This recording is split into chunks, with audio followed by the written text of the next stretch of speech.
Whitewater kayaking is the sport of paddling a kayak on a moving body of water, typically a whitewater river. Whitewater kayaking can range from active, moving water, to demanding, extreme whitewater. History. Paddling on rivers, lakes and oceans is as old as the Stone Age. The raft, the catamaran, the canoe and the kayak evolved depending on the needs and environment of the indigenous peoples in different parts of the world. The modern-day kayak most likely originated about 8,000 years ago along the Siberian coastline by the Yupik and then transformed from the open canoe, via the Aleutian Inuit, into an enclosed kayak. The first boats made were hard to sink because they contained inflated seal bladders, which made them ideal for navigating whitewater. The Greek Herodotus 484–425 BC wrote in his travel diaries about boats with which merchandise was brought from Armenia to Babylon. The boats were made of a wooden framework that was covered with animal skins.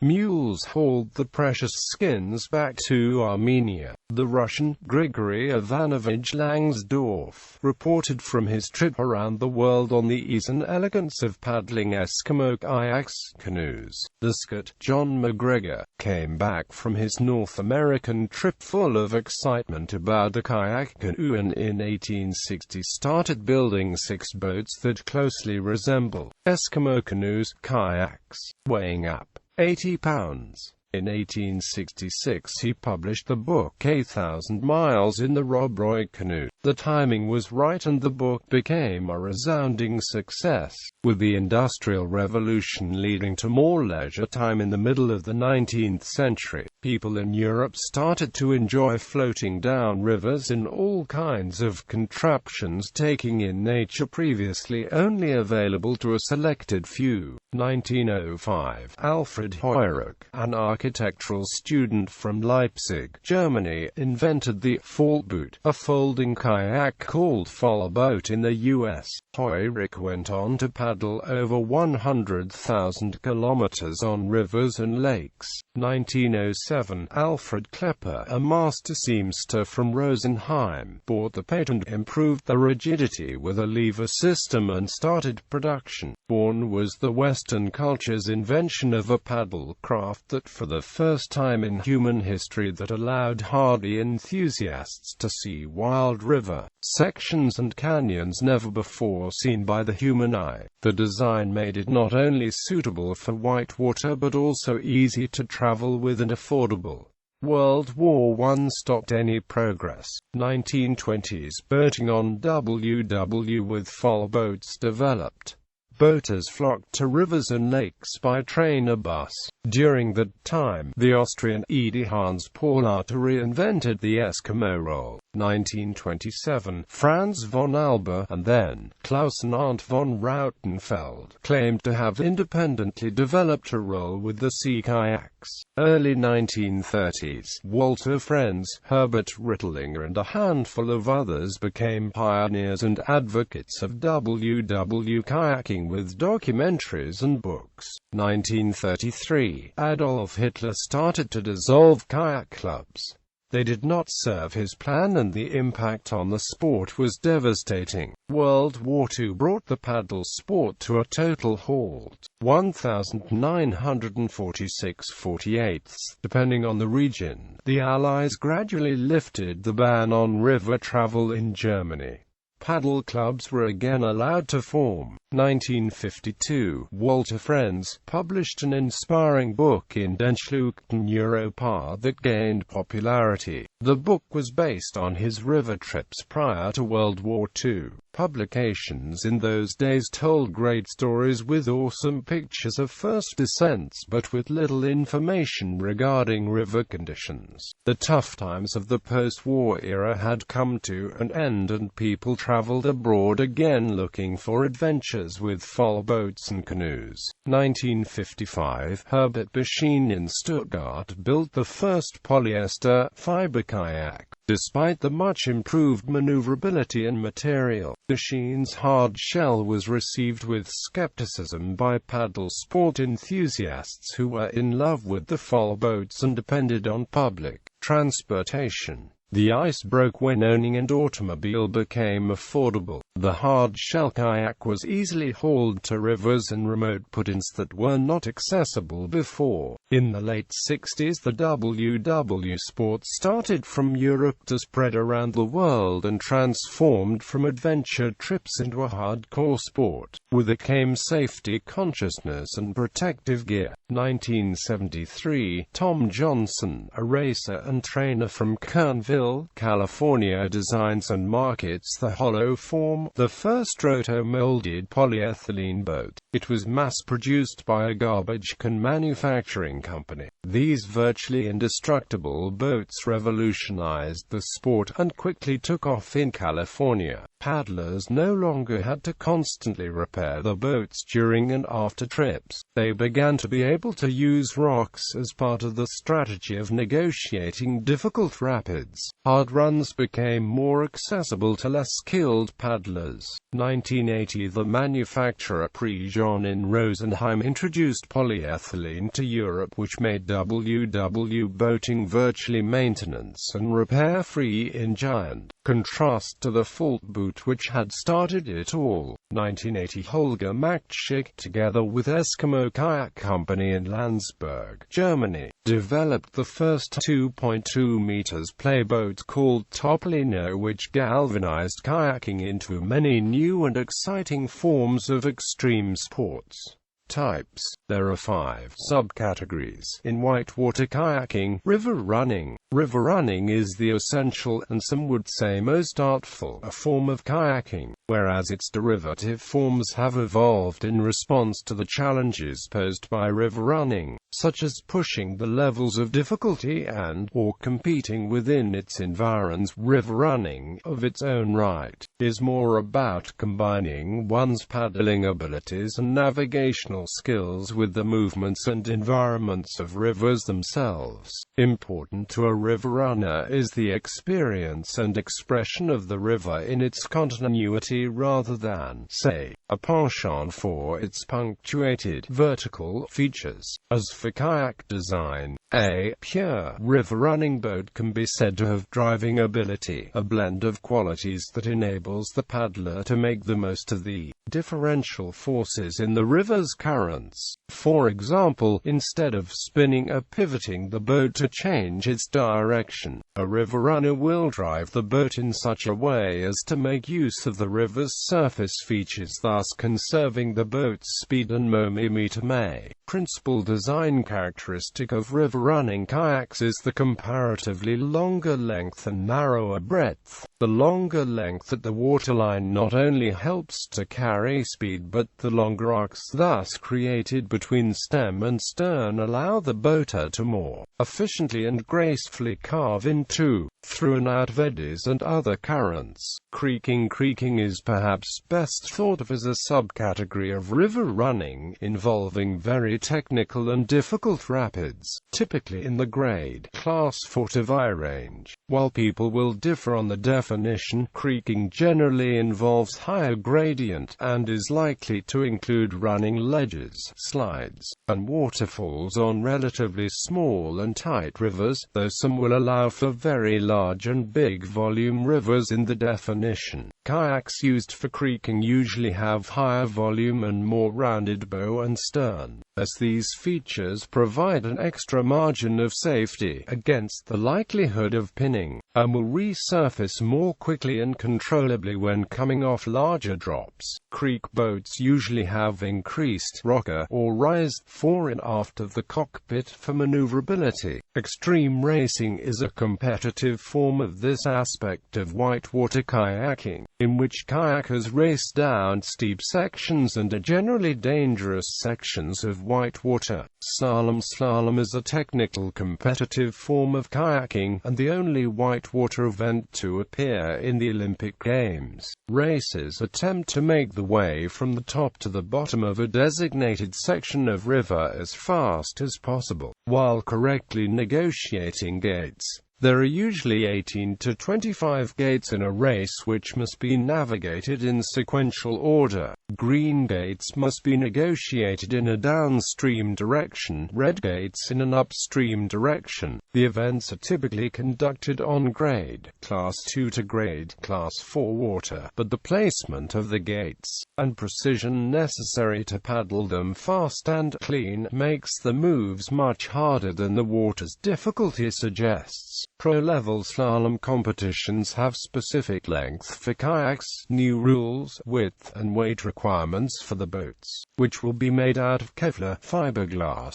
carbon fiber composites to be lightweight and have fast hull speed. Plastic whitewater kayaks can be used in citizen-level races. Playboating, also known as freestyle rodeo, is a more gymnastic and artistic kind of kayaking, while the other varieties of kayaking generally involve going from point A to point B. Playboaters often stay in one spot in the river where they work with and against the dynamic forces of the river to perform a variety of maneuvers. These can include surfing, spinning, and various vertical moves, spinning the boat on all possible axes of rotation. More recently, aerial moves have become accessible, where paddlers perform tricks having gained air from using the speed and bounce of the wave. Kayaks used for playboating generally have relatively low volume in the bow and stern, allowing the paddler to submerge the ends of the kayak with relative ease. Competitions for playboating of freestyle are sometimes called whitewater rodeo in the US,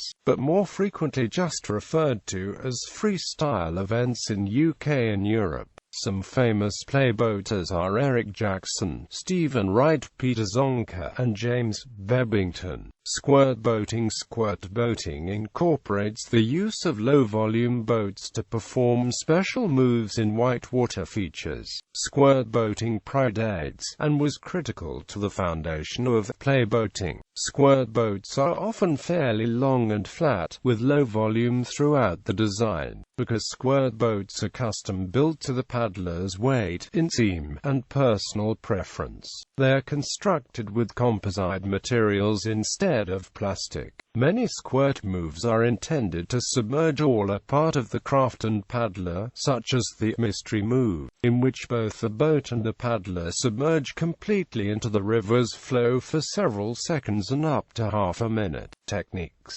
Paddle strokes. A variety of different paddle strokes are used to guide, propel and turn the boat in various ways. Some strokes are used in combinations to perform maneuvers such as the stern ready position. Kayaking, especially in whitewater, is all about always having your paddle in the water. However, holding the paddle properly is best learned in the air. To properly hold a paddle, you should try to make a box with your arms and paddle, shaped with 90-degree angles at your elbows and wrists. The blades on the paddle need to be equidistant from each hand, and the power face of the blade, or scoop, should be facing your stern. This position ensures your hands are in the correct location on the shaft. Forward stroke. The forward stroke is the most intuitive paddle stroke in kayaking, although proper technique is important to master. To do a forward stroke, the paddler holds his paddle vertically with one hand close to the face, and the other hand outstretched outside of the knee. The paddle enters the water near the toes of the paddler, and the paddle is pushed out with the upper hand and pulled in with the lower hand, keeping the paddle vertical. To incorporate more than just the arms and upper back, paddlers should twist the torsos to reach and twist back while pulling to maximize the reach and power. The blade should leave the water by the paddler's hips, and the lower hand comes up to the face, with the face hand reaching out to outside the knee on its side in order to initiate the next stroke. Backstroke. The backstroke is almost the forward stroke exactly backwards, although often it is shorter and the paddler may need to time peaks at his destination during the stroke to ensure tracking.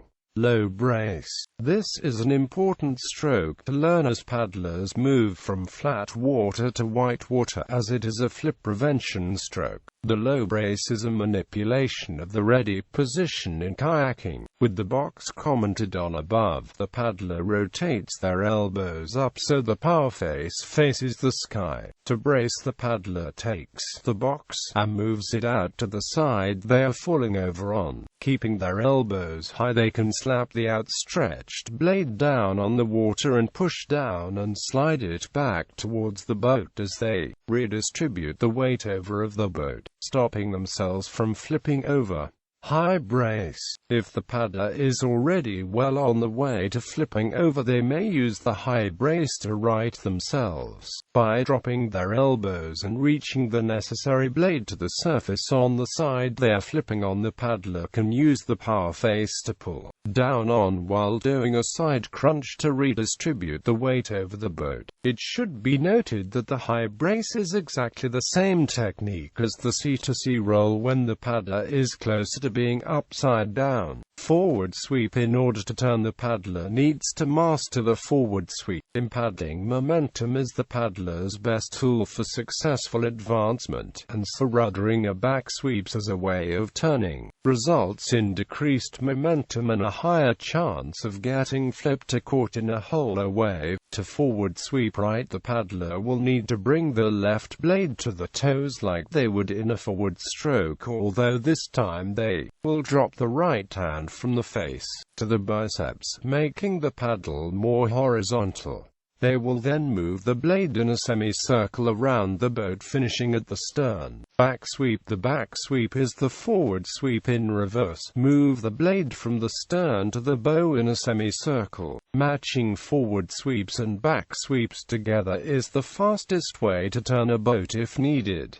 Duffik. Bow rudder. When paddling downstream, paddlers can use some advanced paddle strokes along with differing currents to quickly turn the boat. One of these strokes is the duffik. In a river, current generally moves downstream, but behind rocks or on shore the water may be still or actually move upstream. When a paddler moves from one of these currents to the other, they can use the duffik stroke to quickly turn the boat into the direction of the current. A good visual representation of the duffik in real life is thinking about someone running down a sidewalk, grasping a pole on the sidewalk and swinging around it with legs outstretched to end up running in the other direction, momentum intact. In a kayak, this can be achieved by putting a vertical paddle blade in the opposing current when crossing from one current to another. The hardest part of the duffik is keeping your paddle vertical right by your knee, and keeping the power face always facing exactly perpendicular with the current you are grabbing. In other words, the scoop of the blade always needs to be facing where the current is coming from. This is tricky because as you turn, your blade will turn with you unless you twist your wrist to keep it static. If done correctly, paddlers can enter and exit opposing currents with one duffik that can be turned into a powerful forward stroke upon completion. Rolling and roll aftermath. Rolling is an essential skill in whitewater kayaking. This technique allows a flipped boater to regain an upright position. There are a variety of different styles of rolling, but in whitewater paddling, the styles which offer protection of the face receive special emphasis. The roll is normally used instead of a T-rescue, named so as two kayaks form a T-shape when used. If the roll does not end up with the kayaker facing vertical, he can set up again and try once more. However, now the paddler may run out of breath, which will most likely result in a swim.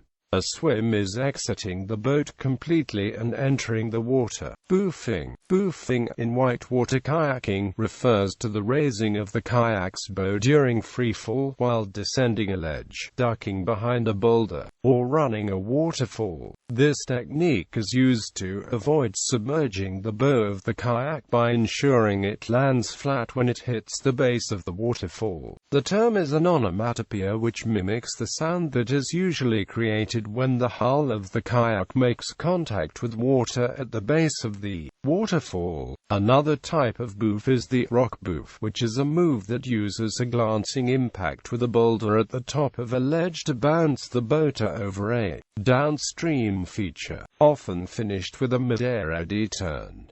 Rock boofs result in sounds both at the top of the drop and the bottom. Equipment. Paddles. There are three main categories of differences between kayak paddles: composition, twist, feather, and shaft shape, length. Composition. Earlier paddles were often made of wood and then later with a heavy metal shaft and polysynthetic blades. Advances in technology today include carbon fiber shafts with foam and carbon fiber blades on the high end, and low-flex but light plastic on the low end, sometimes with rubber grips. Shaft paddles with blades included historically measured over 200 centimeters, but now usually measure between 185 and 205 centimeters. Also, the industry has begun to offer bent shafts that are ergonomically shaped to relieve stress off of the paddler's wrists. Many companies also offer specialized rubber grips to ease the paddler's grip and provide a place to feel where hands should hold the shaft. Small and regular shaft thicknesses may be available as well to offer smaller paddlers more comfort while gripping the paddle. In addition to the boat and paddle, there are several other pieces of gear that are necessary for whitewater paddling. A buoyancy aid, a personal flotation device, helmet, and spray deck are considered essential, while a throw bag, knife, and safety whistle are recommended as standard pieces of safety gear. Many people also wear a nose clip, since flipping the boat is a normal part of the whitewater experience. In addition, the boater must be dressed appropriately for the water temperature, which might simply be a wetsuit or dry suit. The boat itself should be equipped with enough flotation to make pinning less likely and help enable its recovery.